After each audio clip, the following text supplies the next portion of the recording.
जनसंवाद खबर में आपका स्वागत। काको के इस्लामचक के समीप क्रेटा कार के टक्कर से 7 वर्षीय किशोर की हुई मौत। ग्रामीणों ने NH 110 को किया जाम।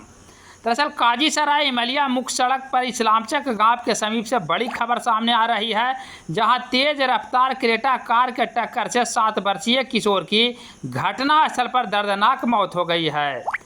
गुस्साए ग्रामीणों ने पाली मोड़ के समीप NH 110 को जाम कर दिया है, जिसके कारण सड़क पर आवागमन बाधित हो गई है। और वहीं ग्रामीणों को समझाने बुझाने को लेकर SDPO राजीव कुमार एवं SDPO घटनास्थल पर पहुंचकर लोगों को समझा बुझा रहे हैं ताकि सड़क जाम हटाया जा सके। उधर से धक्का मारता आया एक बच्चा था और उसको अनबैलेंस होकर के जो है शराब पी करके धक्का मार दिया। अच्छा, तो अभी यहाँ पे रोड जाम किए हुए हैं। हाँ, मृतक का परिवार जो है बहुत गरीब घर से बिलोंग करते हैं, सरकार से न्याय मांग रहे हैं और रोड जाम किए हुए हैं। जब तक न्याय लोगों को न मिलेगा तो रोड जो है जाम नहीं छूटेगा। अच्छा, अभी प्रशासन को प्रयास किया है रोड? हाँ, हमारे थाना प्रभाग अध्यक्ष महोदय आए थे, सांत्वना दिए हैं कि हम बड़े पदाधिकारी को खबर किए हैं। अब देखिए अभी तक ऐसा कुछ आपका परिचय? जी, आपका परिचय? हम पार्षद पुत्र हुए।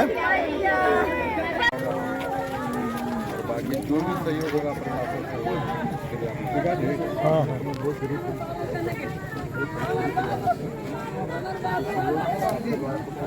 हम इसीलिए तुरंत अभी क्या हो गया कि सब उसमें सबसे बड़ा